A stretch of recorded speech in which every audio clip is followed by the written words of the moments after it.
You wouldn't believe, listeners, what we are talking about. That was Macarena. And, we've been talking to Sue Cook about chickens, and obviously she is fluent in chicken. But what I was trying to ask Sue is, do chickens have different language?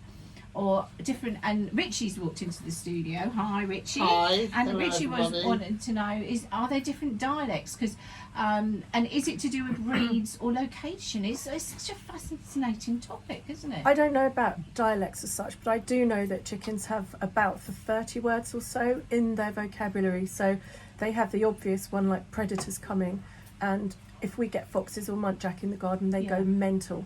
They go absolutely crazy, and they don't calm down for about 4 hours. I find that very distressing. So if you hear that sound, you get out there and you reassure them that everything's okay. Then there's cats walking past, which is a bit sort of, oh no, don't like this very much.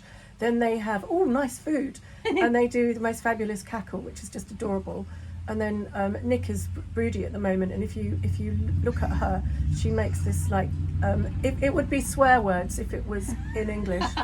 And so they do have a language. You can't really communicate back with them, but they do speak. They do have words. Yeah. I suppose, I mean, you know, we think as animals that they know they don't communicate, but obviously they communicate with each other, and they have to have some form of vocabulary in some way, don't we? Yeah, they like snails as well. If a snail gets they actually in the like run. snails. Oh do they? yeah. Oh, okay, I'm not a chicken person, so I don't know. Yeah, they're like a snail. They play snail rugby. They just run up and down with it, and it's awful. But because the fog, as I've described earlier, or the fauge, they are really, really skittish chickens. They're not like the pekins, which are like so chill. And normally with the Brahmas, they're like, oh, scary thing all the time, unless there's a snail, and it's like, then they get their big face dagger and they just impale it into the snail and run up and down. It's brutal. Do they sort of like go, look what I've got, and run round, and all the others are jealous? Yes, they're trying to snatch it off each other, so we call it snail rugby. Sounds like a Guy Ritchie movie. It's brutal. I've never heard of snail rugby. That is fantastic. It's awful to watch. But I suppose. Yeah, but I'm it's vegetarian kind of funny now. as well. I should behave. I shouldn't laugh at snail rugby. That's not very pleasant. No, it's awful. No.